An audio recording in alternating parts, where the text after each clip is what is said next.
Evening, dear children. Today I brought Bhakti Sufi Traditions, part 14, and time period of this chapter is 800 century to 1800 century. Children, yesterday we have discussed the topic of Kabir Das, and today we are discussing Baba Guru Nanak and the Sacred Word. Baba Guru Nanak, the time period of Guru Nanak was 1469 to 1539. He was born in a Hindu merchant family in a village called Nankana Sahib in Punjab. At present, I think it is in Pakistan.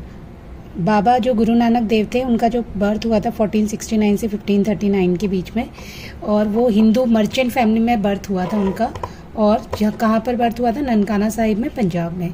He was train to be a contrast accountant. He was trained to be an accountant and studied Persian. उन्हें accountant की training दी गई और Persian की study करी. He spend most of his time among Sufis and the bhaktas. जैसे बौद्ध महात्मा बुद्ध है, उसी टाइप से इनकी भी स्टोरी है कि जब ये मतलब ये अपना ज़्यादातर टाइम इस अकाउंटेंसी में न लगा करके सूफीज़ के साथ अपना टाइम लगाते थे, भक्तों के साथ लगाते थे. ही ऑल्सो ट्रेवल्ड वाइडली, और घूमते रहते थे. Message of Baba Nanak is spelled out in his hymns and teachings. और उनके जो मैसेजेस हैं उनके मंत्राज में और टीचिंग्स में रिप्रेजेंट हो जाते हैं. They suggest he advocated a form of nirguna bhakti. जो उनकी टीचिंग्स है और जो उनके हाइम्स हैं उससे पता चलता है कि वो निर्गुणा भक्ति के फॉलोवर थे. He firmly rejected many practices of religion around him. उन्होंने बहुत सारी जो उनके चारों ओर जो रिलीजन में, जैसे हिंदू रिलीजन ही फॉलो करते थे, उसमें जो प्रैक्टिसेस थी उसको रिजेक्ट करा. He rejected sacrifice, ritual baths, image worship and scriptures, both Hindu and Muslim. अब उन्होंने सेक्रीफाइसेस, ये जो था ना यज्ञ वगैरह, रिचुअल बाथ्स जैसे कि स्नान वगैरह होता है, अभी गंगा जी वगैरह में जाते हैं, इमेज वर्शिप और स्क्रिप्चर्स, जितने भी रिटर्न जो वेदा वगैरह थे वो हिंदू और मुस्लिम के सबको उन्होंने रिजेक्ट किया. मतलब उनको ये सब पसंद नहीं था और ट्रस्ट नहीं किया उस पर. For Baba Nanak the absolute और रब हैड नो जेंडर और फॉर्म. मतलब कि उनके अकॉर्डिंग जो गॉड है उनका कोई जेंडर नहीं है और ना ही कोई फॉर्म है, कोई आप उसे डिस्क्राइब नहीं कर सकते कि वो कैसे हैं. He suggested a simple way to connect to divine, that is by remembering and repeating the divine name. वो कहते थे कि अगर हमें भगवान से जुड़ना है तो हमें उनका नाम याद करना है और रिपीट करना है. जैसे अभी हमारे ट्रेडिशन में होता है, हम लोग मंदिर जाते हैं, मंदिर जाते हैं इंडियन ट्रेडिशन में, मुस्लिम ट्रेडिशन में मस्जिद जाते हैं, और बहुत सारे भगवान की पिक्चर्स हम अपने मंदिर टेम्पल्स में यूज़ करते हैं, तो इसके वो अगेंस्ट थे. He expressed his ideas through hymns called shabad in Punjabi.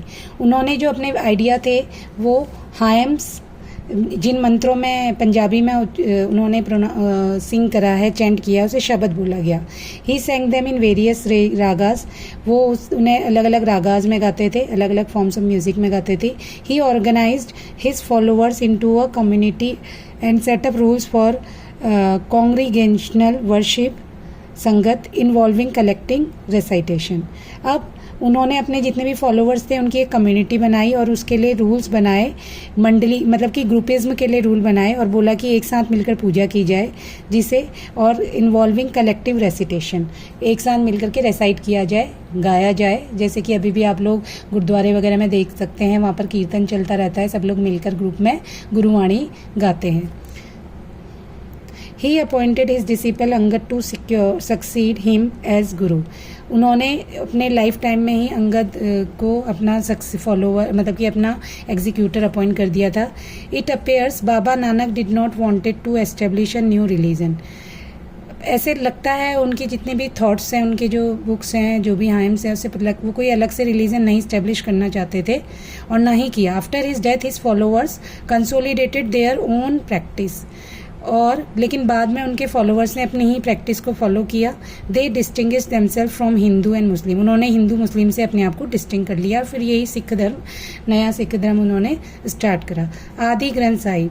अब आदि ग्रंथ साहिब क्या है? ये भी इनकी एक बुक है, होली बुक है. The fifth Guru Arjun compiled Baba Nanak's hymns along with those of his for successor and other religious poet like Farid, Ravinder and Kabir.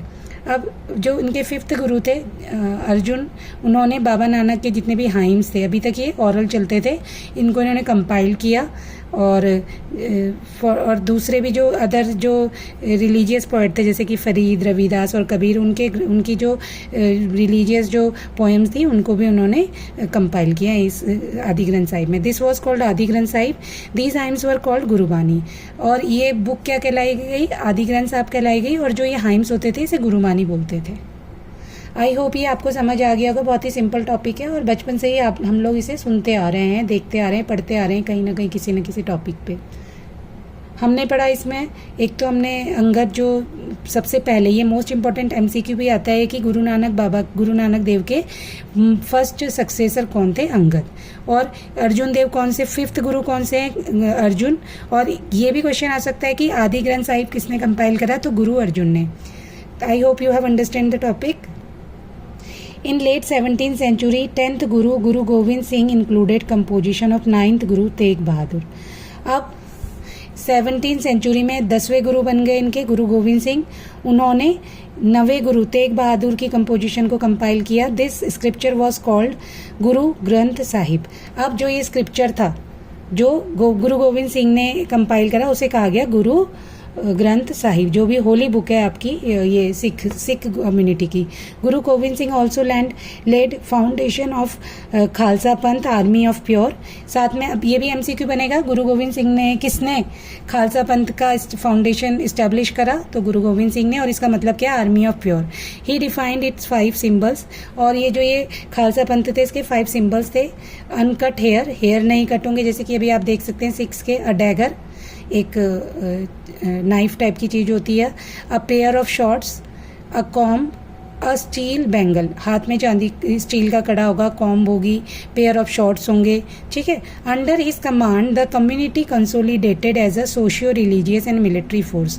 और उनकी कमांड में कम्युनिटी एक ऐसी सोशल रिलीजियस मिलिट्री फोर्स बन गई जो मतलब रिलीजियस फोर्स थी। ये काफ़ी आगे चलकर इसका काफ़ी जिक्र भी होता है और इसका मतलब कि काफ़ी इम्पोर्टेंट था है सिख कम्युनिटी में। तो गुरु नानक देव का टॉपिक यहाँ पर एंड होता है children. I hope you have understood the topic. Thank you very much.